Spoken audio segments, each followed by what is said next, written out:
51% number that you just cited is still cited today, even though it has been retracted. And last year we had students protesting here about serving meat on campus of universities, and on their placards was written this 51% number. So unfortunately that damage is done. The horse has bolted, and some people really do believe that. That aside, it is clearly an exaggerated number beyond the pale. And I think what's really important is to look at the country-specific emissions and really get the livestock emissions into context.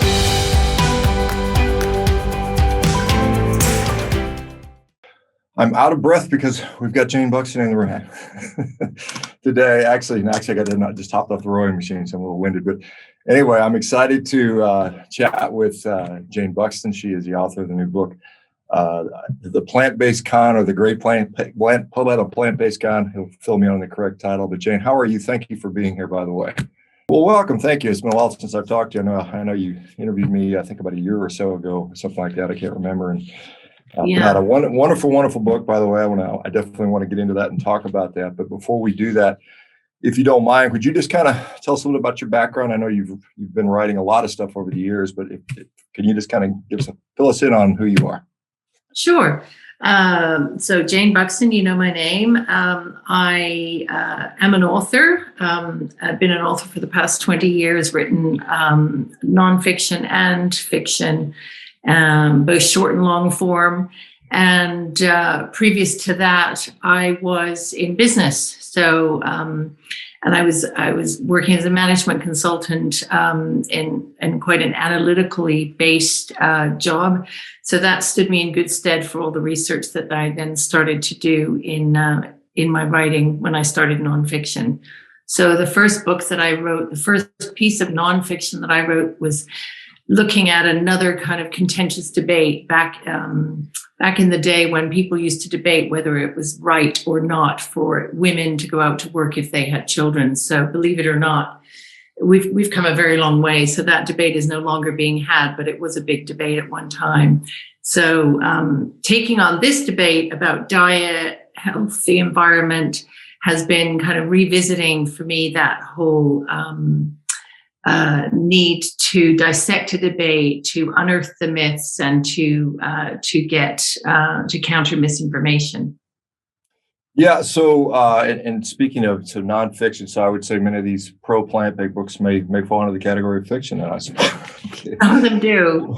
Yeah. So, what compelled you to enter this space? So, of all places you could go to, I mean, why talk about plant-based diet, all that stuff? It's very obviously it's contentious and controversial. But doesn't seem like maybe the most natural progression for someone who, maybe hasn't been in that space. But what got you doing that? You're right. I think perhaps it was my concern as a concerned citizen and a concerned mother. Back in 2019, around the middle of that year, I started to notice just a real uptick in the plant-based advocacy, the way it was being talked about. It was being promoted in the press much more vehemently. And I started to notice that there were a lot of lies being told in support of that position, and that didn't seem right to me. And then one of the biggest sort of lies came out, which was the movie Game Changers, which was really, really a lot of fiction, as I'm sure many of your followers know. And that to me was a bit of a tipping point. I just thought, wow, somebody has to summarize this debate, to bring it all together and make it easy for people to see this level of misinformation and to put an alternative narrative out there. And indeed, having read the book, you've done just a really wonderful job of, synthesizing much of this argument, because it's multifaceted for sure. There's a human health aspect, there's the ethical, the environmental, and much more, to be honest, about all this. And one of the questions I would have, when you were finding out information, I find it, oddly enough, when I try to look for information, I have a hard time finding things that support my argument in a basic Google search. Even if I explicitly type the thing I want to say, it always seems like I'm directed into the opposite argument, even though that literature exists, and I'm very intentional in how I look for things. Did you come into any of that? Do you find that there's some sort of I see that Google is partnered with the C40 cities to promote a plant-based agenda. Yeah. So when you're trying to find information, one of the largest search engines in the world has already made that narrative shift. Any issue with that? There can be, well, not least because it's so complex. That sometimes, the Google search anyway, even if nobody's filtering it, is not going to turn up exactly what you want first go. So I used a variety of different methods. And one of the things I did was talk to experts in the field, either whether it be nutrition or soil health or environmental science. And I can actually see that one of those experts is on here, and he's a good buddy, and he's helped me a lot with information. And those people would give me a steer as to good sources, bad sources. And then once you get onto that track, it's then much easier to find, decent and comprehensive sources. But it does require some digging, and there will be, you run into some dead ends, and you just have to keep plugging away, which is why it took, 3 years to get it onto the page. Did you have any kind of personal relationship with diet? Like there's a lot of people that were once vegan, vegetarian, and then that didn't work for them. They've become, for lack of a better term, perhaps jaded by the diet. Or what was your dietary habits leading up? So I'm a lifelong omnivore with a predilection for vegetables. So I would have been the person, and in fact, I was definitely this person. I would go to a steakhouse with my family when I was growing up, and I'd be the one that ordered the baked potato and the salad because I like the salad dressing, and I grew up like that, and I went through all that low fat stuff, and I loved vegetables.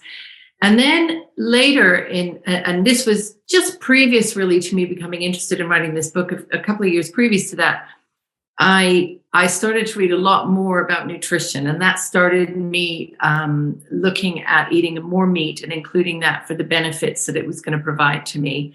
And I realized that especially as I get older, as we all get older, we need that protein, we need those quality nutrients. And so I really shifted my diet to be much more of a protein-based omnivore, as it were. Yeah, and you in the UK, are you in London or where are you located currently? I'm just outside London, yeah.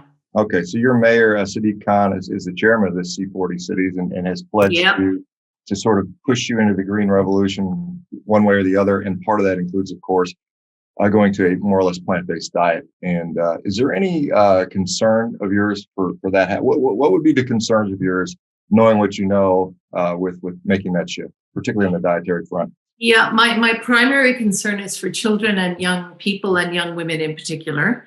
I am really concerned. And again, this sort of, when I talk about why I wrote the book, that would be the group of people that I wrote it for and their parents, as it were. I have seen, and we've all probably seen, just an amazing shift with young people wanting to go plant-based, drinking the plant milks, but also just cutting meat out.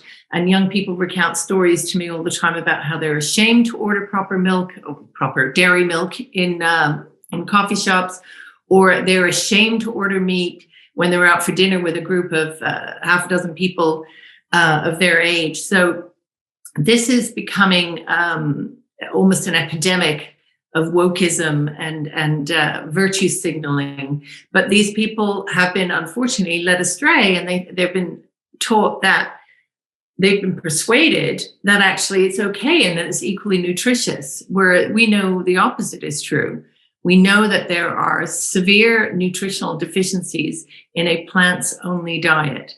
And we really need to start getting more accurate information out into schools and really just anywhere that there are young people making these decisions. Yeah, and I think the counter argument to that, when you say the health, well, I know a vegan who's in good shape and he's doing fine, and they can always point to these various athletes. Invariably, they seem like they're 20 years old, and I often say, well, you've got people eating McDonald's every day that are professional athletes. How do you counter that? I mean, because people, if I say a vegan diet is lacking in nutrition and it's inferior to a diet that includes a decent amount of animal food, which I think it clearly is, they'll use as examples. So what is the sort of the, I mean, I know you wrote a whole book on this and you said to go read the book, and I have, but I mean, for the you've got a 3-minute conversation with somebody in the elevator. What are you telling them about nutrition? I mean, hey, why do you think, what is a major selling point or detraction from choosing a plant dominant or plant only diet? Well, I think you could just list off the key nutrients that are missing in a plants only diet, and they will include vitamin D3, vitamin A, pre-converted vitamin A, DHA, EPA, zinc, iodine. You could list those off, but then and then you can talk about protein and how there really are differences in plant proteins and animal proteins in terms of their completeness, their amino acid content, that is, and their bioavailability. But even when you recount that, people will always say, just like you pointed out, oh, but my friend does very well on it, or I do very well on it, and I'm fine. And I think that it's important to recognize that some people do okay on these diets, because we are not all the same. We all have incredibly different biologies and genetic makeup. And I've read some very interesting stuff about why certain people might be doing very well. And it may have something to do with, for instance, their ability to convert vitamin A, which in some people is much stronger than in other people. 50% of the population cannot do it. But if you're one of those that can do it, then you're not going to miss the vitamin A from animal foods quite so much. Similarly, we have different gut biomes that allow us to metabolize K2 in different ways. So, and some people are more carbohydrate tolerant than others as well. And we know that plant proteins are more carbohydrate rich than animal proteins. So all of these factors are going to mean that some people, if they're very lucky and they're very careful and assiduous, can probably do okay and thrive for at least a certain amount of time on a vegan diet. But that is a totally different kettle of fish from recommending that diet to everyone, a universal adoption of a diet, which is clearly factually known to be lacking in so many nutrients. Yeah, and I don't know that the pushes to adopt a fully vegan diet, even this diet for the planetary health, allows you to have 7 grams of beef a day. So you wouldn't be vegan, but you could get that 7 grams, maybe enough just to stop dying from deficiency. Maybe, yeah. And maybe that's a strategy for leaving that in there. But, aside from like being selfish and saying, I like to have good health, which I think is I don't think it's a particularly selfish thing to do. But I mean, some people would say, well, you maybe just need to suck it up for the planet. We're going to boil the oceans because of cow farts and so on and so forth. I mean, the argument is that. And, the easiest thing I can do is just give up meat and be a vegetarian or be a vegan. And then I don't have to worry about these big corporations that are, or countries like India or China doing what they do if we're talking about pollution and greenhouse gas emissions. So what are your thoughts on the environmental impact of animal agriculture? Because I keep hearing, World Resource Institute saying some ridiculous, 51% of greenhouse gases come from cows or something like that. They've rescinded that number since their Cowspiracy film. But what are your thoughts on the environmental side? Yeah, so the 51% number that you just cited is still cited today, even though it has been retracted. And last year we had students protesting here about serving meat on campus of universities, and on their placards was written this 51% number. So unfortunately, that damage is done. The horse has bolted, and some people really do believe that. That aside, it is clearly an exaggerated number beyond the pale.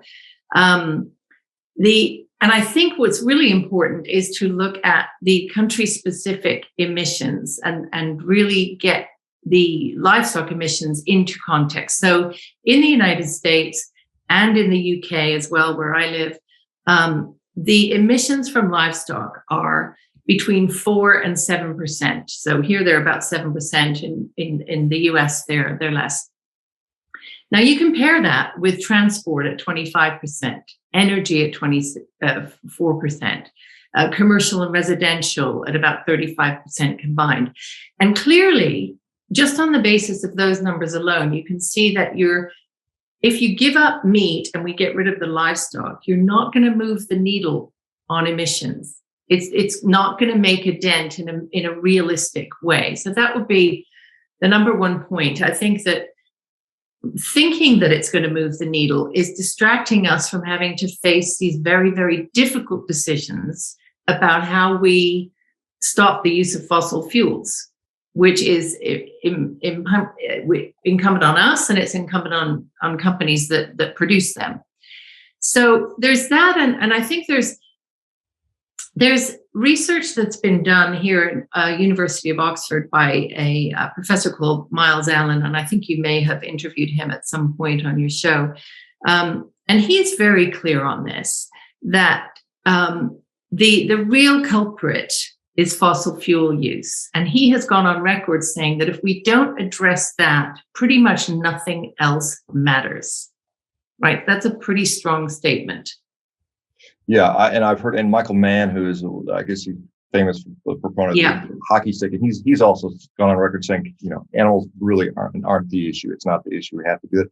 But I hear from the vegan camp that, even if we were to cut back all fossil fuel usage, we can't stop global warming without stopping eating meat. I mean, this is the actual argument they're making, that the opposite of what you're saying, nothing else matters unless we all give up meat. It's kind of the opposite thing. And I'm looking at the numbers here, and I'm like, that just doesn't make really any sense. And particularly if you look back historically at the number of ruminant animals that have always grazed the earth,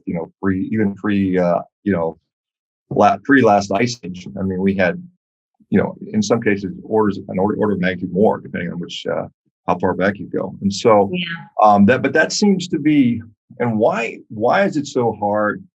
Like the EPA stats, I've quoted them until I've been blue in the face, plant agriculture is 5%, animal agriculture is 4%, cows are 2%. That data has been pretty constant for the last 10, 15 years in the US. And in fact, when we look at animal agriculture, the footprint has gone down relative to the number of cows we've had over time. And so we've gotten more and more people. Why is that so hard to get that information out there? Why are we not hearing about that? Why are we just hearing the other side all the time? I think we're hearing the other side because, if you look historically at people who were advocating for eating less meat, it would have been that movement was driven primarily by animal rights activists who were interested in animal welfare, and quite rightly they were. And then these two other legs of the stool were added, it's three-legged stool. So you then have the environmental arguments and you have the health arguments. And it's as if that stool that has been constructed by the advocacy groups is so stable that it's very hard to attack it. When it was all about one thing or another, it's easier to have the argument, but they've got these three arguments which they deem to support one another. Now, it's really important for us to be able to provide data that shows that those arguments do not support one another. So if you can unpick one part of that argument, you might be able to make some headway with the truth. But the difficulty is that three-legged stool, that sort of, stable argument, which is solid on all sides, is supported by a great many vested interests who have a financial motive to keep that argument intact. So whether it be, the food companies who are expanding into this new vegan food market, who have a profit and growth interest, or whether it be the media who is also supported by some of these advocacy groups financially and also benefits from the clickbait that comes from supporting that plant-based argument, whether it be the NGOs, you mentioned the WRI, the World Resources Institute, but there are many more, and WEF, WHO, all of them have a sort of control motive for supporting this argument. So all of these actors acting together, and I don't mean they coordinate necessarily, although sometimes they do, all of them acting together create this incredible push and force field in support of plant-based advocacy, such that ordinary people think, well, it must be true then.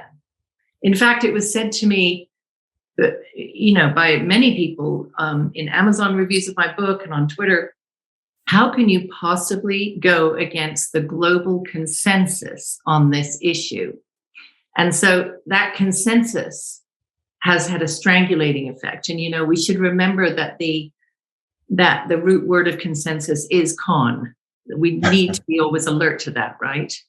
Yeah, well, I guess if you call it consensus, everyone that agrees, excluding the people that don't. And I think that's the real thing we have here, because there's a lot of people that don't agree with it, myself, yourself, and thousands and thousands, and probably millions of others, if you really look into it. And It's not, because we're looking at, what we're from, Impossible Burger, Beyond Meat Burger. They're, I mean, the grand scheme of things, they're tiny, tiny companies, and they may be worth $1 billion or $2 billion, but that's on a multi-trillion-dollar scale. That's a tiny fraction. So it has to be outside of those guys. So who else is in on this? Who else stands to gain from all this stuff? I mean, are we seeing big petrochemical companies, fertilizer companies, all these huge companies? Who are the players that you think besides, so it's easy to point at Beyond Meat and that stuff. The players that all we have to do is look at the list of companies that is part of this group called Fresh, which is affiliated with the EAT-Lancet Commission. And so these are petrochemical, agricultural, ag chemical companies, processed food companies, pharmaceutical companies, all of whom stand to gain in some way from a plant-based future, which is dependent on artificial fertilizer use to grow monocrops to feed the world, basically.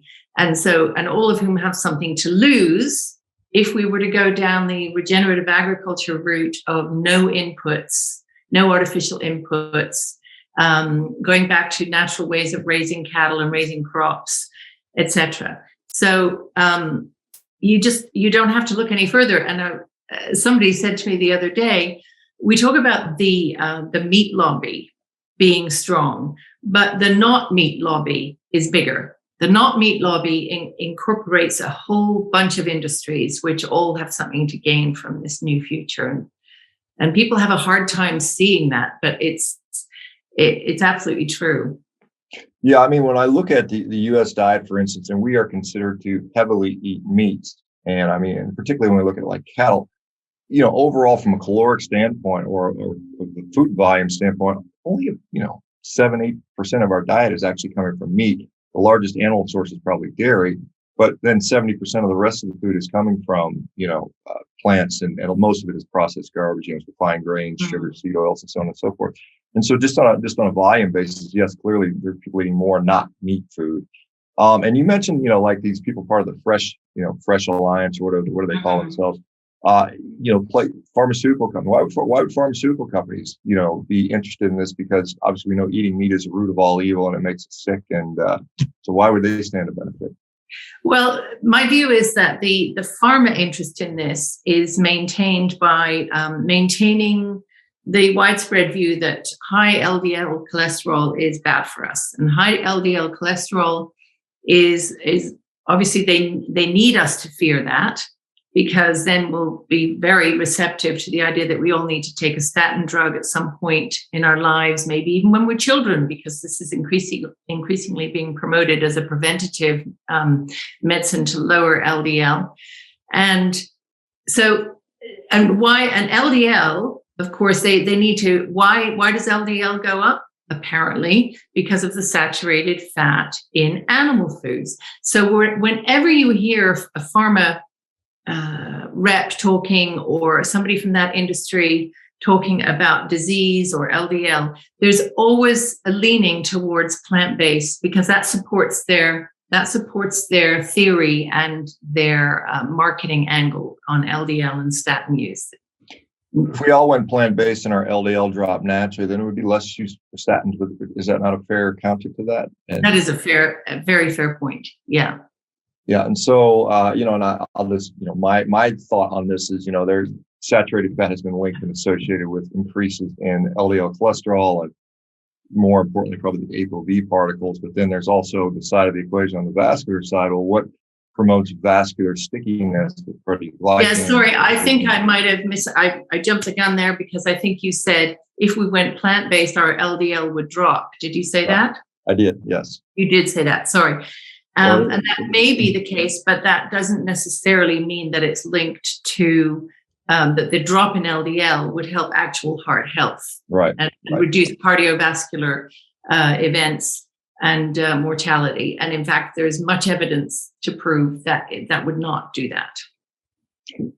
Unless you talk to vegan advocates, there's these new drugs called PCSK9 inhibitors, and now they can get someone's LDL cholesterol down to 25 milligrams per deciliter, which is, historically unheard of. No one's ever done that. And they now have short-term data that says that's safe, and therefore we should we should perhaps do that long term for people. A little bit concerning. But let's talk about the other pillar. We kind of touched on health and the environment, the ethical side. Obviously, you're cruel and mean if you have meat on your plate. A little cute little pig had to suffer for your guilty taste pleasure. This is always the thing. The only reason you're eating it is for taste pleasure. Well, if that was the case, I'd be eating ice cream all day, but that's not the case for nutrition. What are your thoughts on the ethical argument? I think it's a really big part of the argument. And I think in many ways, we should be grateful for vegan advocates and animal welfare advocates for alerting us to the intense amount of cruelty that exists in factory farming systems.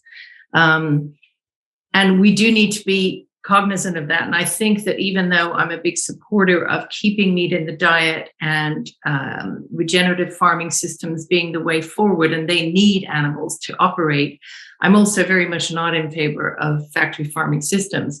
And I think really some of the most egregious crimes are committed against chickens and pigs in our system. So cows have a pretty good time of it generally compared to those groups. And so, ironically, although the war is really against red meat and cows, they are the ones that are taking the hit in terms of the media war against them. It's really chickens and pigs which we should be concerned about, and they're also it's those animals to whom we feed most of the grains. So the argument about we should not be feeding grains that could go to humans. We feed them to animals instead. It's mostly those monogastric animals who are eating the grains. So I think we need to really do something about the way we farm chickens and pigs, for sure, both from a welfare point of view and from an environmental land use point of view. Let me, and this is going to be a little conspiratorial. Sorry, but so if we look at production of these animals, United States is a beef capital of the world. I mean, there's more in Brazil and more in India, but we produce the most beef per capita any place in the world. No one comes close. If we look at pig production, that's pretty much China. I mean, China is where all these pigs are being produced. And there's some people who will say, well, this policy favors China and it's to the detriment of the United States. You think there's anything to that argument, perhaps? Well, definitely, we need to be looking at where that pork is produced, and that's where all the soy is going as well from Brazil. Right, most of the soy is going there to feed those animals. Now, we don't have much control over what China's doing, but yes, we are playing into the hands of China and the growth of that factory farmed pork industry by insisting that we eat less meat, really, because that's just not going to help. And as somebody pointed out, if everybody in the United States stopped eating meat, neither would that stop the deforestation going on in Brazil or anywhere else with rainforest to cut down. Because there are bigger economic factors, including demand from China, which is driving the use of that land. It's not a simple, we'll stop eating meat, all that problem's going to go away. It's not a case of that at all. Yeah, so if we look at, because I always, meat is the main reason for deforestation in the Amazon. And, we look at forest cover throughout the world is actually increasing, particularly North America and Europe. But when we say, how is meat not eating a steak from Nebraska going to impact the rainforest in Brazil? And I would argue there's really no impact on that at all.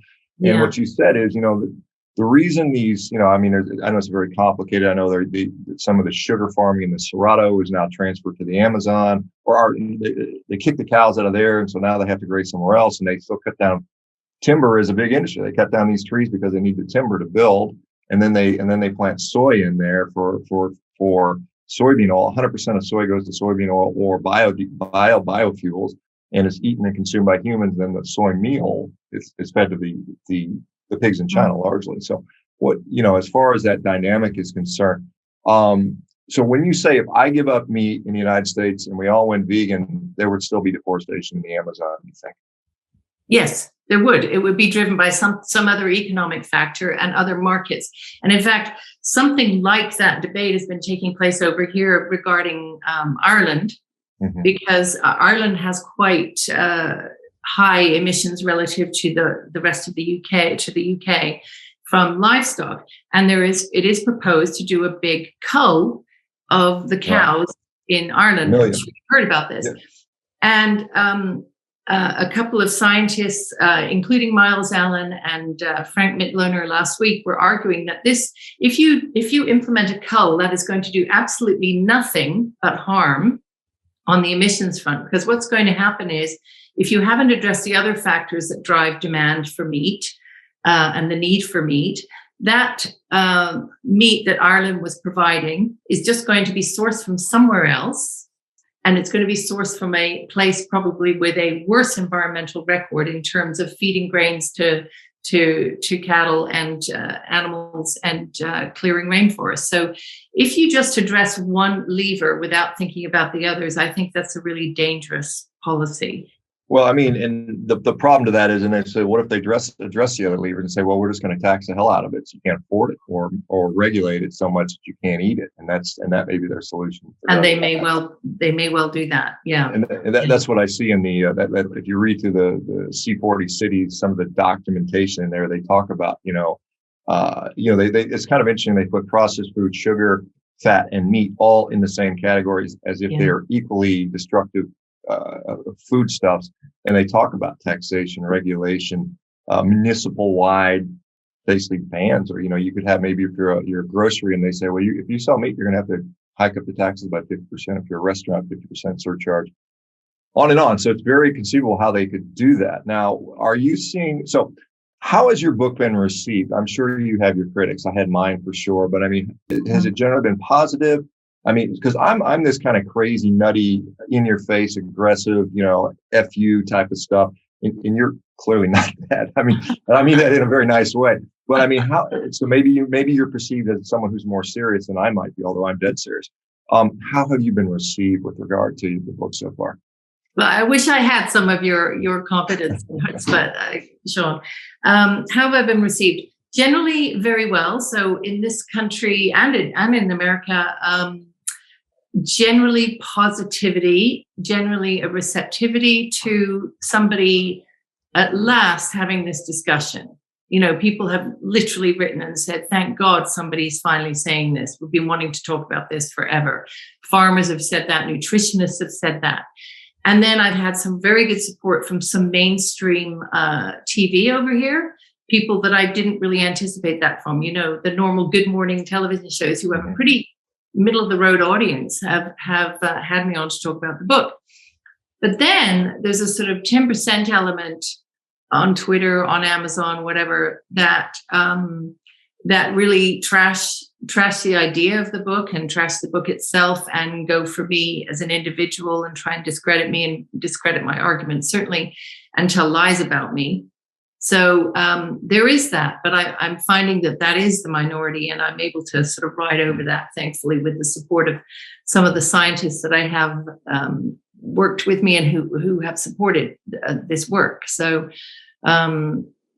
overall, it's not as bad as I thought it would be in terms of the vitriol and the hate from certain communities. What is rather depressing, however, is the persistence of the arguments that refute the data. So when you get an argument from somebody who says they just simply don't believe that there are any nutritional elements which are deficient in a plant-based diet, and that I'm making that all up, for instance, that to me is more frustrating than the kind of knee-jerk vitriol from an animal welfare activist, which I completely understand. So I think it's very hard to make headway, and you just have to keep on with the message. And I know you know that, and that's what you do. Yeah, and has since you've written this book and you've done all this research, and now you've been exposed to the people that are supportive, and obviously the people that are very much not supportive, and they tend to be very loud and aggressive in their. Yeah, it's a religious like zeal, and it's like I'm doing this for the animals and so on and so forth. And if someone doesn't speak for them loudly, then no one will. Has that sort of dampened or increased your enthusiasm for the message that you're trying to put out? It's increased my enthusiasm because I realized that if we do not keep making headway in getting this other point of view out there, we will get rolled over. We definitely will get rolled over by the likes of the C40 initiative, by the WEF. I mean, this WEF sponsored activity in Holland right now, where the farmers are being penalized for their use of nitrogen fertilizers, is all a roundabout way of getting them to give up their land and to stop farming and to control the way farming is done in those areas.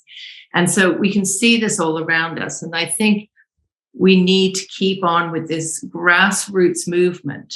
And I was really heartened a couple of weeks ago when I went to something called Groundswell, which is a regenerative agricultural festival here in the UK. And there were thousands of farmers there who are making headway on increasing soil quality, on increasing carbon storage in their soil. So actually helping to mitigate against global warming with their activities on their farms.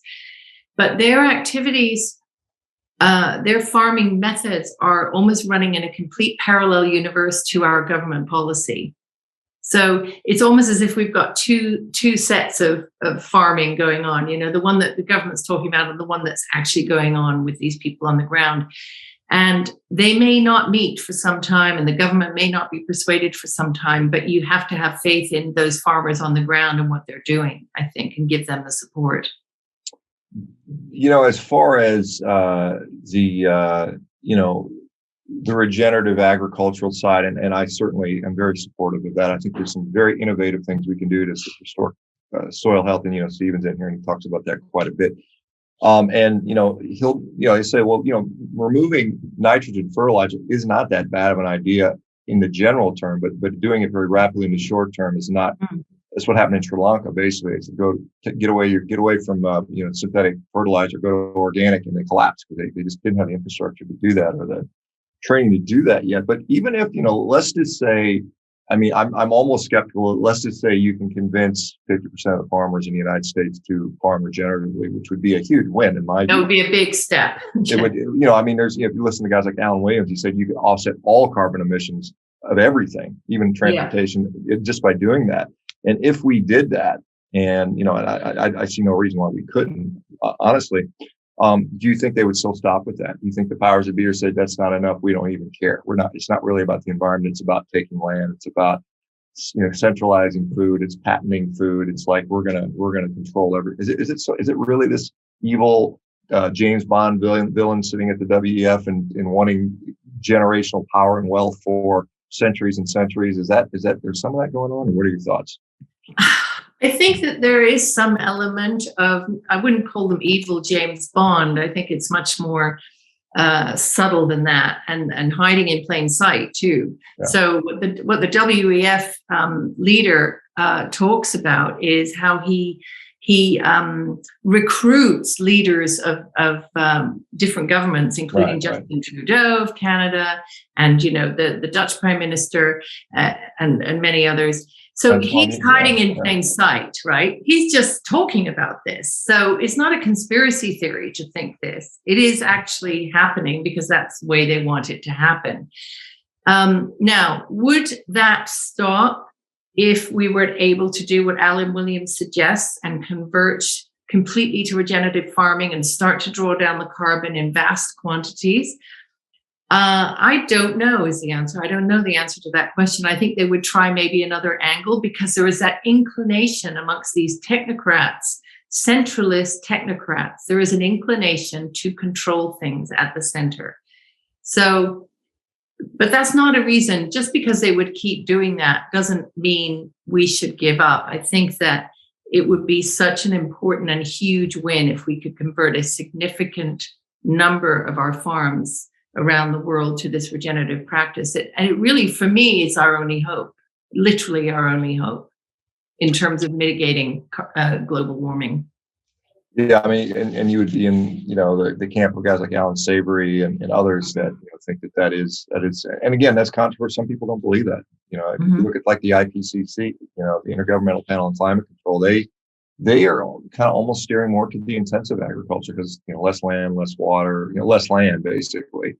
So it's an interesting dynamic and dilemma, I think. It's interesting I just want to comment on that because the IPCC, like all these big organizations, is incredibly diverse within itself and often says contradictory things. So on the one hand, there'll be a report, the sixth report, which says, we need to convert to plant-based diets because that's the best way to mitigate global warming. And then there'll be another section in that report which admits that the global warming impact of the methane from livestock has been exaggerated by 3 to 4 times because of the metrics which we've been using. So those two things don't seem to sit side by side together, and yet there they are in the same report. So I think we should give up on trying to expect internal consistency from those kind of organizations. Yeah, what do you think you can do from an individual level? Because people ask this all the time, and I just advocate, talk about it, support your local ranchers, on and on. Vote with your pocketbook. Is there anything we can do? What do you? I mean, obviously you've seen some of the players in this fight. Who do you think where do you think there's the best chance of saying, hey, look, and I think what I've heard, and maybe it's true. That the beef industry and the animal agriculture is generally going to stay, but these other industries are just going to merge alongside it. So they'll grow as the population goes. Maybe 30% of the population becomes these plant-based people, but you still have the core people that are still eating meat and they might be probably enjoying better health. But where do you think we can go? What can the average person do? The average person can educate themselves and talk to anyone in their vicinity about the facts. So I really did hope that my book would be kind of a simplistic, a kind of translation of the science for people who aren't that scientific, and I certainly wasn't when I started, to bridge that gap between science and everyday lay people terminology. And I wanted parents to be able to use it to have good conversations with their kids, because the kids are where this is starting. The kids are saying to the parents at the moment, we've got to do this. In fact, our own, prime ministerial candidate yesterday was debating about what we could do about helping the environment. And he said, well, I listen to my children. Now that's, a nice sentiment, I suppose, but really he needs to be also guiding his children. He needs to be giving them information because they don't have it at the moment. They don't have anywhere near enough. So it's about information, educate yourself, and have that conversation with anyone that you can.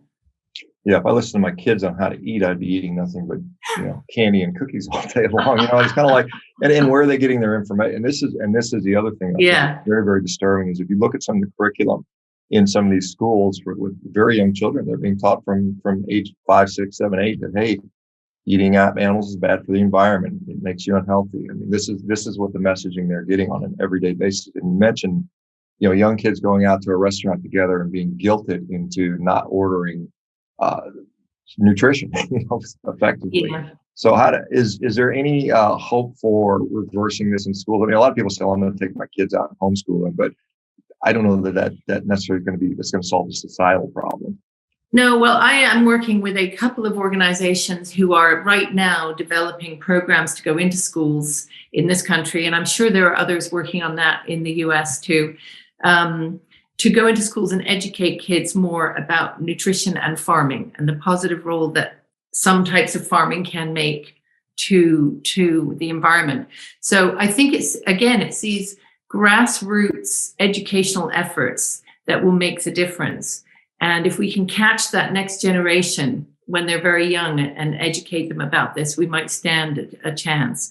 And then, of course, I think what's going to happen, unfortunately, is that there will be many people that convert, many people who are not suited to the vegan diet, who aren't these lucky types who've got the right genetic makeup to thrive on it. And their health will suffer in great numbers, and we'll see a lot more of that suffering than we have in the past because the numbers will be greater who convert. And that will, in a way, have to play out. In the same way, the failure of lab-based meat will have to play itself out because right now they're living on a dream. Yeah. and they're living on a venture capital dream and a media dream and an obfuscation of reality dream. And it's all, but there are signs that it's beginning to crumble. There are signs that it actually is not going to work. And when that plays out, whether that be in the next 5 or 10 years, then we'll have a different landscape, I think, for this debate. Yeah, I'm going to disagree with you on something. Are you? Well, and I think you'll appreciate this. I think the people that find that they can do reasonably well on a vegan diet are actually the unlucky ones, because I catch them 25, 30 years into it when they finally fail. And they're 45, 50 years of age, whereas the young ones, where they do it for 6 months, like, I felt awful and they quit right away. I think they're actually lucky ones. But let's talk about this lab meat, because and some people are confused by what we mean. That right now there's plant-based meat or beyond, but that's just mushed up plants, oils and beans and whatever, and some flavoring enhancements. That's what's out there now, and that technology exists, and there's no problem in scaling that. But it's nutritional garbage. But this dream that we can take a cell and culture and grow it in this media and make these, vet in some sort of scaffolding, some plant-based scaffolding, I think they're talking about, or some sort of scaffolding, and make giant vats of billions and billions of pounds of synthetic meat. Why do you think that's going to be failing? I know there's hundreds of millions of dollars, even billions of dollars have been pumped into this through Silicon Valley and other venture capital firms. Why do you think that's going to fail? Well, I read an interview with with the founder of one of these companies, and forgive me, I can't remember who it was exactly. Memphis Meats, maybe Mosa Meats, Memphis Meats. It might have been them, and talking about how they hadn't yet managed to scale the bioreactor that is necessary to cultivate these cells. And they were just in the process of building this enormous bioreactor, bigger than anything they'd used before. And he said, we just don't know if it's going to work. Just like that, right? So he's had billions of dollars invested, and he's doesn't know if it's going to work. The other thing that people don't realize is that, or a lot of people don't realize, is that in order to grow these cells and to give these cells the right amino acid profile in order to resemble the nutritional qualities of meat, we have to grow a lot of soy or other crops that can be used to feed in these amino acids. So that is going to become apparent at some point to more people, that really this is just another way of perpetuating the monocrop soy culture. And it's not going to be this great brave new world that doesn't use any resources to create the protein somehow for us. So I think those things are just going to become a lot clearer, a lot more evident as more people understand it, more people write about it, and as the failures just begin to, the failure of the bioreactor experiment hits the news. Yeah. I mean, and you'll see it played out as like this.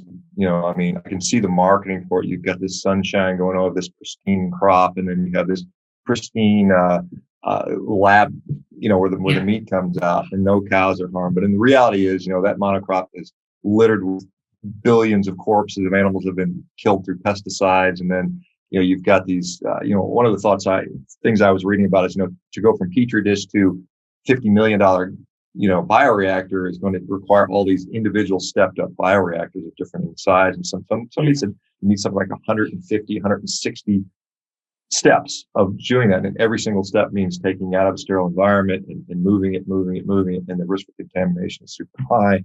And not to mention, you've got to heat and cool all those bioreactors, and you have to dispose the waste and all the fossil fuel inputs that go into that, not to mention, you mentioned the monocrop. So it is something that I think is not the dream that people think it is. And it's all about, it's just this emotional plea that we don't want an animal to die. And I don't know. I guess it's just people just haven't watched The Lion King enough or something, because they just don't seem to get it.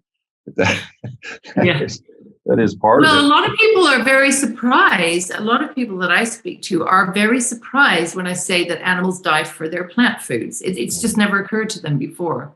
Why do you say that? I mean, I've made my arguments on that many times. What data? Because there's people out there that I see this guilt-free. I'm having a guilt-free meal because there's no animals that suffered or died from my food. Yeah. Why? If I'm having my quinoa and kale salad, I mean, surely I'm not killing animals, right? Yeah. Well, I mean, you just said it. You said because, and I say, well, plenty of animals died in the cultivating of that crop. They died because we cleared them out of their habitats when we planted, and then we used pesticides and insecticides that killed them in order to protect the crop, and then we churned them up in the harvester when we harvested the crop. So there's thousands of ways that these animals die, and there's plenty of evidence around the world. And very kind-hearted regenerative farmers will also admit that in the cultivation of their avocado crops, for instance, in a totally organic farm, necessitate the killing of thousands and thousands of gophers every year. So everywhere you turn, there are examples of animal death, not to mention the fact that I'm afraid just by simply existing as humans in our kind of unthinking way sometimes and developing our housing estates and moving and building our roads, we are killing animals every day for that. So the idea that we are going to suddenly stop all of that or stop animal death because we give up meat is nonsense. And I do say that. You say, do I say that to people? Yes, I do say that to people. And they initially look at me with complete open-mouthed surprise, and then horror, and then hopefully they realize that it's not as black and white as they have always thought. Yeah, and of course the counter to that is always, well, it's unintentional, and I ask them to define what pesticide means and how pesticide becomes unintentional, because that's the very definition of that. And then they'll say, well, animals eat most of the crops, so what's the counter to that? When they say animals eat all the crops, or most of the crops are fed to animals, and that's. You mean most of the crops are fed to, say, the cows, or right? Cows and pigs and chickens eat most of the crops on Earth. That's always the counter I get from these. Well, it's not most. It's not most. Even if you and I know it's about 30% of grains are fed to animals, and a tiny proportion, 0.5% of that is fed to cattle, by the way. So the cattle, the bad boys, don't get many of those. And then you talk vegetables and everything else that grows. Of course, that's not fed to that is not fed to animals. So this is just plain misinformation, isn't it? Right. But they run with that pretty nicely. And it's clearly, if you look at FAO, that data you're talking about, 36% cereal grains fed to cows, primarily in the form of soy, corn, and I think barley. But yeah, I'm like, well, cows aren't eating rice. They're not eating bananas. They're not eating almonds. I mean, outside of maybe some of the waste products, some of that, sometimes that'll make it into the animal feed. But yeah, it's just an argument that I think they confuse land area. And, and this is the other concern. Well, cows take up 75, 80% of the grazing land, the agriculture area. What is it? This is basic info for me. But what do you say when they say, well, they take up too much room and we need to take more land for them to grow, to rewild, to rewild the lands? I think there are a couple of arguments about that. First of all, it's very simplistic to say, well, we could simply shift the cows off the land and maybe grow the food on some of that land and feed it directly to people. But it's a fact that globally 2/3 of agricultural land is simply not suitable for growing crops. It's too rocky, too dry, too hilly, just inhospitable completely. So if you take the cattle off the land, you're creating a threat to food security in the first instance. So then people will say sometimes, okay, well, we won't grow food on that land. We'll just rewild it, as you say. And I always go back to what Alan Williams says, Dr. Alan Williams says about rewilding. He said, in this world where we have cities everywhere, where we have people living everywhere, the idea of just rewilding without managing is completely fantastical, because you have to manage those intersections between the rewilded land and the moose, which are then wandering through your towns, or whatever the case may be, or the foxes or the wolves that are going to roam down from the hills. You have to manage that. And it's not just a matter of putting them there and hoping for the best. And I'm always amused too, because we had an article the other day about rewilding here in this country, with bison being reintroduced to some wildlands. And they want to do more of that and put the bisons on the fields and in between the trees, silvopasture kind of style. So really, what is that except recreating the cattle, the influence of cattle, because bisons, they're ruminants, so they're going to create the same level of methane as the cattle that they are supposed to replace, and yet we won't get food from them. So the whole thing is pretty fantastical, that whole movement.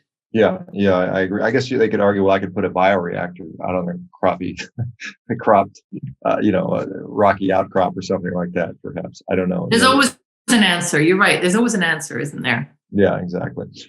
Jayne, we are running out of time. Unfortunately, I have to go to another appointment, but thank you so much for writing your book, first of all. I think it's a nice resource. I think you've done a really nice job of putting together a lot of information and referencing it. And I appreciate that resource for people to look at. Where do people go to find out more about you? What do you have upcoming? Any events or speaking engagements? And then of course, where they can find the book. So I'm on Twitter under the name Jayne Rees, that's REES Buxton. And I also have a website, JayneReesBuxton.com. In terms of buying the book, at the moment in the US, it's only available audio and digital until the hardback is launched in January 2023. But if you wanted a hardback, you could order it from Amazon.co.uk and pay an exorbitant amount for postage. But if it's worth it to you, you can get it. And then my speaking engagements will start really in the US in January. I've got a lot coming up in farming communities and nutrition communities coming up here in the UK in this autumn. Yeah, I mean, I think we really have to reach out to the moms. I mean, again, I think that's a demographic that really needs to hear this, because they're making the decision making generally. Still, and even that's a traditional definition, and we're sort of seem to have issues with that. But yes, I mean, I think those would be the young women, mothers. Get them in there and get these kids understanding. Thank you so much, Jayne. Have a wonderful Thank you very much. Nice to meet you, everybody. I'm sure we'll talk to you down the road. Bye-bye. Okay, bye-bye.